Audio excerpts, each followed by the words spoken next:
Well, we finally made it. Made what? The last official Campus Edge show for fall 2022. For a while, I didn't think we'd survive. It was rocky at times for all of us at Butler, but we're ending the semester with a great lineup. I would expect nothing less on Butler's own video magazine show, The Campus Edge.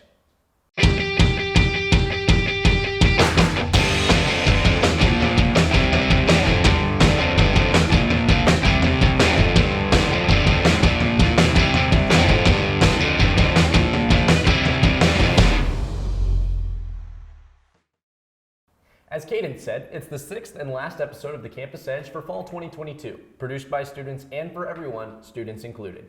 Coming to you from the soon-to-be remodeled production studios on the El Dorado campus. December means the holidays, and what makes the holidays special?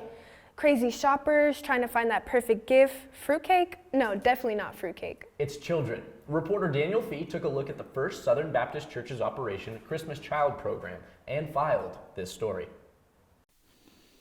My name is Daniel Fee with Campus Edge. I interviewed Karen LeBrant from the First Southern Baptist Church in El Dorado about their Operation Christmas Child program. Let's hear from her now. Operation Christmas Child is a project of Samaritan's Purse, and they focus on bringing the gospel to children through a simple shoebox. It's an opportunity to give them a simple gift of hygiene items, school supplies, fun toys. So also with their box, they get, sorry, I'm moving around. They get this little booklet called The Greatest Gift, and it's in their own language, and it just talks about who is Jesus and that, so yeah. Normally in the boxes, people put like pencils, crayons, pencil sharpeners, school supplies, paper, usually some hygiene items like soap, a washcloth, sometimes deodorant, combs, hair things for girls. Then fun things like, usually they call it a wow item, so something that's big like a doll or a soccer ball, or sometimes for the older kids they put in tools for the boys, or sometimes for the girls they put in like little sewing kits, so just all kinds of fun things. This church particularly has been doing it maybe 8 years, but as a whole El Dorado has been collecting boxes for about 25 years. This year Shoebox donated, so far we've had it's probably over 200 here, but we're looking to get more. We should have about 200 more today from another local church here in El Dorado. And then hopefully tomorrow and Monday we'll get more. So Operation Christmas Child as a whole is working on, they're collecting their 200 millionth shoebox since they started in 1993. Our boxes typically here will take the cartons over to Wichita, and then they load them up on a big semi-trailer, and they take them to Denver where they process them, which means they just open them up and make sure that there's nothing that shouldn't be in there.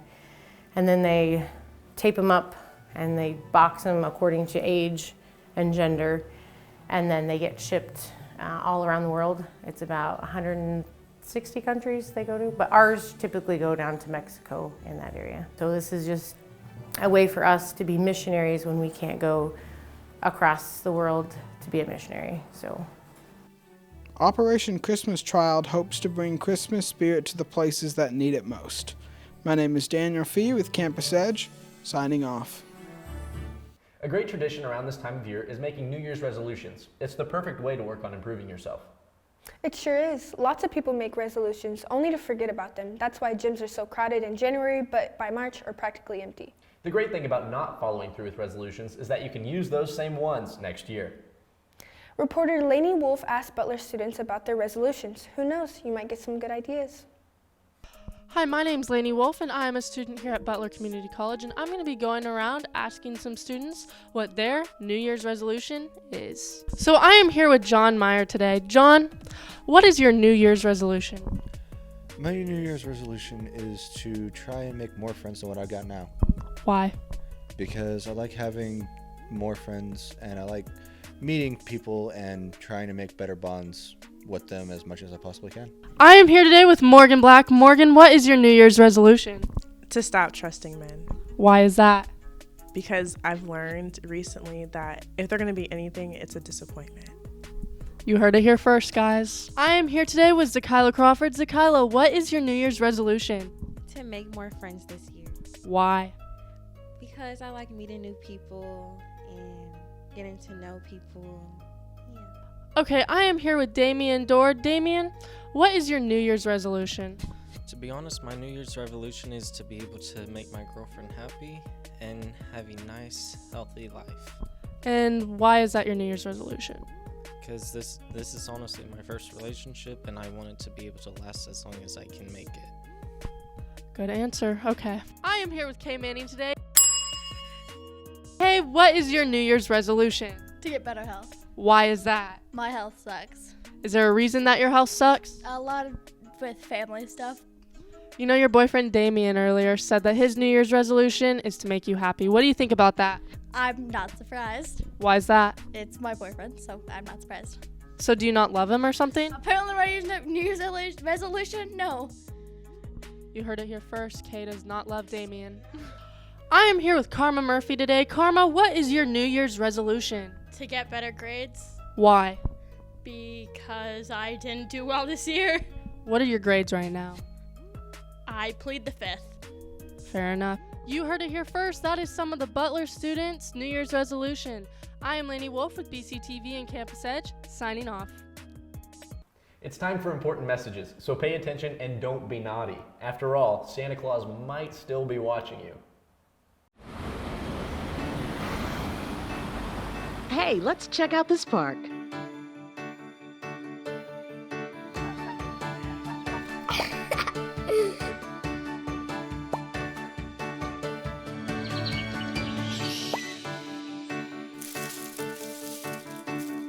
Oh, wow, that's really cool.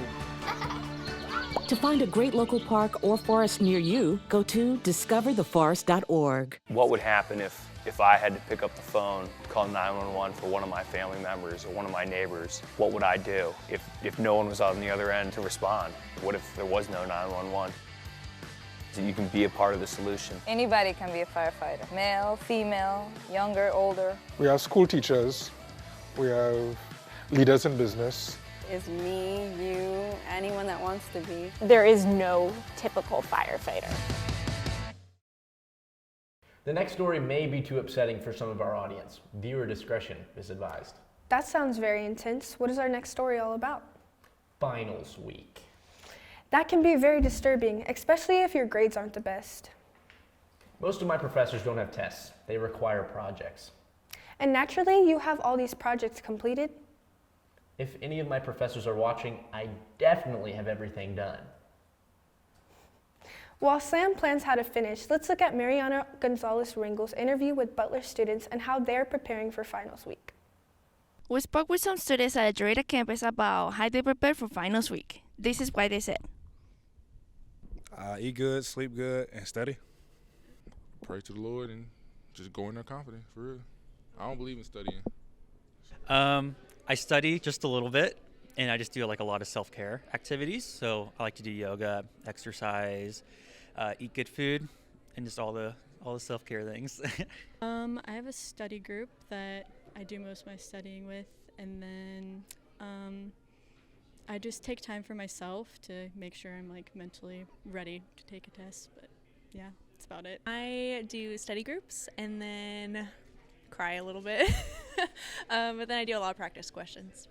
So. Is it hard to study as a nursing student? It's definitely very new and different from any type of schooling I've done before, so it's a little difficult that way, but we're getting through it. For finals, I'll usually just run through some of the practice questions before I take the real test and then see how it goes, hope for the best.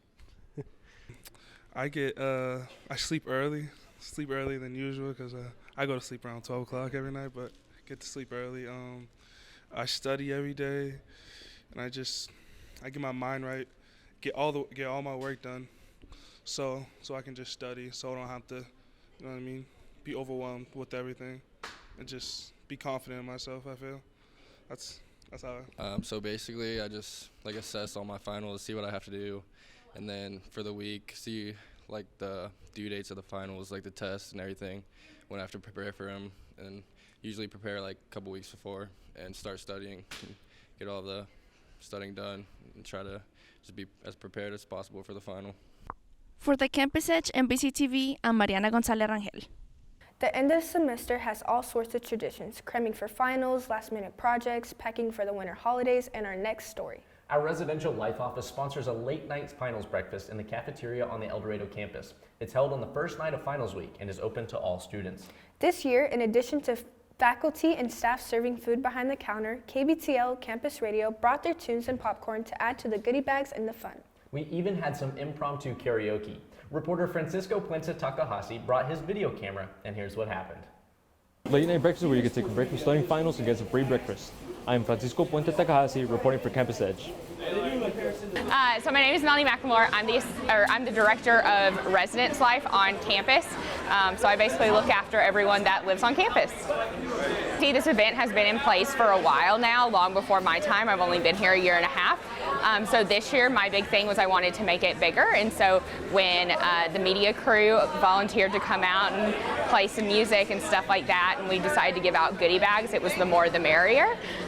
So yeah, it was pretty easy planning. So we do it every semester as the semester's ending for finals week. It's the Monday of finals week every semester, and it is open to students who both do live on campus and who don't live on campus. It doesn't matter if you have a meal plan or not. We pay for everyone. Oh, I'm so happy. I think this is going to be our biggest turnout, and I'm glad to see students coming in. They're sitting, they're hanging out with friends. They're not just grabbing food and leaving. It seems like they're really enjoying themselves, so I'm really excited.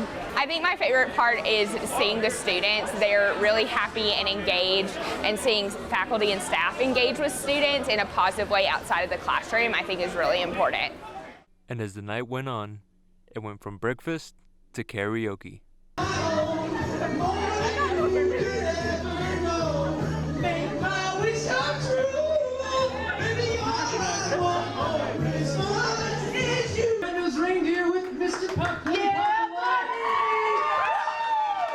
You know Dasher and Dancer and Prancer and Vixen, Comet and Cupid and Donner and Blitzen. But do you recall the most famous reindeer of all? Rudolph the Red-Nosed Reindeer.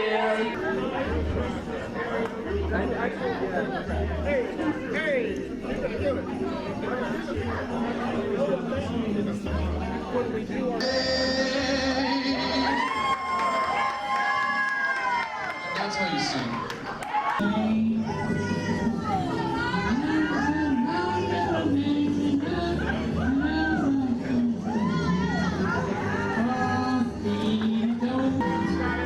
Feliz Navidad.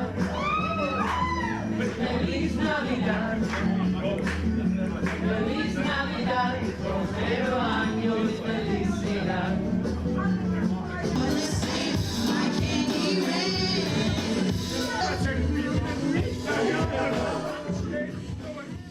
Reporting for Campus Edge, I am Francisco Puente-Takajasi. One more spot break this semester, I'm sure you can survive, and since it's the end of the semester, there will not be a quiz after. Question: what will you find on all over-the-counter or OTC medicine packages to help you choose the right drug and use it safely? The answer: the drug facts label. This label lists the medicine's active ingredients and purpose, how much to take, and warnings you should know before using it. Remember, even OTC medicines you buy without a prescription can cause side effects you don't want. So follow the information listed on the drug facts label. For more information, visit fda.gov/drug facts label. A message from the U.S. Food and Drug Administration. Hi everyone, Al Roker here. As a guy with his own catchphrase, I appreciate that Smokey's only said, "Only you can prevent wildfires." But I'm filling in because there's a lot more to report. Like when there are parched or windy conditions out there, you gotta be extra careful with things like burning yard waste. After all, wildfires can start anywhere, even in your neck of the woods. Go to SmokeyBear.com to learn more about wildfire prevention. Butler is a special place. It combines traditional academic programs with practical career and technical education. I know all about that. Earlier this semester, I interviewed students and teachers in our fire science and EMT programs. They're all about learning skills you can use on the job. Did they let you dress up like a firefighter and let you ride on the engine? No, but they showed me around the station. They share with the El Dorado Fire Department. Here, take a look. I'm Campus Edge reporter Cadence Cotter here outside of Butler's Fire Station to tell you a little bit more about Butler's Fire Science program. Here in Fire and EMS Education is a very hands-on program. So we have a mix of in-class activities, but as you can see, we've got a fire truck behind me. So our students are out every day, typically doing hands-on activities where they get to train alongside some of the real-life firefighters here in El Dorado, some of the real-life paramedics, working on hands-on skills that they're going to employ out in the real world on the emergency scene. So there's a couple of unique things about our program here that are really positioning us ahead of competitors across the country, and one is our residency program. We are the only fire science program in the Midwest area of the United States that has a live-in residency program where students can get up to 2 years of experience working alongside actual firefighters. We also have an accelerated 16-week Hire Ready Academy where individuals can come in with 0 training or experience and in 16 weeks earn all of the major fire and EMS certifications they need to start a career in fire or EMS. And so we have an accelerated pathway that is unique to Butler Community College. Probably one of the most challenging parts of this program is the reality that with our hands-on training, we kind of have to specialize in all sorts of unknown experiences when it comes to emergency response. Our firefighters and paramedics of today are really all hazards responders, meaning we respond to everything basically that 911 sends us to. So when a citizen calls 911, we get to show up and play problem solver, and so we have to teach a lot of critical thinking skills and teach our students to think outside the box so they can respond to those emergencies that don't always fit the textbook scenarios they prepare for. Yeah, I think my biggest piece of advice for somebody interested in the program is come try it. See if this career field is for you. We offer very hands-on training right from your first day in the classroom. So right off the bat, you get an opportunity to see, does this career fit me? Am I designed for this kind of work, this profession? So I would say come, try it, and see what we have to offer.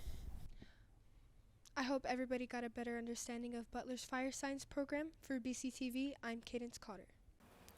This time of year should remind people to be kind to each other. You know, peace on earth. Obviously, you haven't been in the stores lately. I think the entire country goes crazy trying to find that perfect gift. Some people have no self-control or discipline. Funny you should mention that. Our last story features a professional mixed martial arts instructor that teaches discipline, respect, and self-control. Dave Estes has a dojo in El Dorado and gives people in the community hope through truly peaceful techniques. Mixed martial arts, the combat sport in which displays unique forms of fighting. Where do you sign up? Let's talk first with instructor Dave Estes. What we do is the martial arts. When people think of martial arts, they think of this fighting, and just to show there's more about martial arts than what people think. A lot of focus, a lot of discipline, a lot of respect, and a lot of self-control. On our front floor, that is up above our mirrors. And I try to explain to the students when they come in, you know, it's more to this than kicking and punching. You know, we have to work the discipline about the martial arts. Martial arts is a big part of my life, and I use it every day. You know, you treat people the way you want to be treated. That is what I tell my students all the time, and that is the respect part of it. They not only use it in here, they use it outside of here. Have to. That is martial arts. These kids need something to do. If they are not busy, they're going to find something to do. So with this it keeps them busy, you know, in a positive sense, you know. So this is what this is all about, you know, keep them kids busy, keeping them focused on something real. You can join anytime. You can come in the middle of the month, beginning of the month, just come in and sign up. We give you a free class to come in and try this and see this is what you're looking for. And after that, we sit down and talk. I take you through everything, and you're a part of the El Dorado martial arts family at that point. So it's good. Once you join my class, I want you to feel that you are a part of this. We become family. This is a part, you know, you are a part of my family now. So this is what we do. So you're not just one of my students, and after the door's closed, you know, that's not the end of it. you are part of my martial arts family. At the end of the day, mixed martial arts is a peaceful mindset acquired by those willing to perform the next move. For Campus Edge and BCTV, I'm Sam White. And that wraps up things for another semester worth of the Campus Edge. I bet our student reporters are even now working on great stories about Butler and the community for the spring. And if the audience can't wait, they can see this episode again weekdays on BCTV Channel 20. Or they can check them all out on our YouTube channel, Butler Student Media, their permanent online home. So for all of us in the Mass Communications Department, this has been the Campus Edge. Ho, ho, ho. Merry Christmas.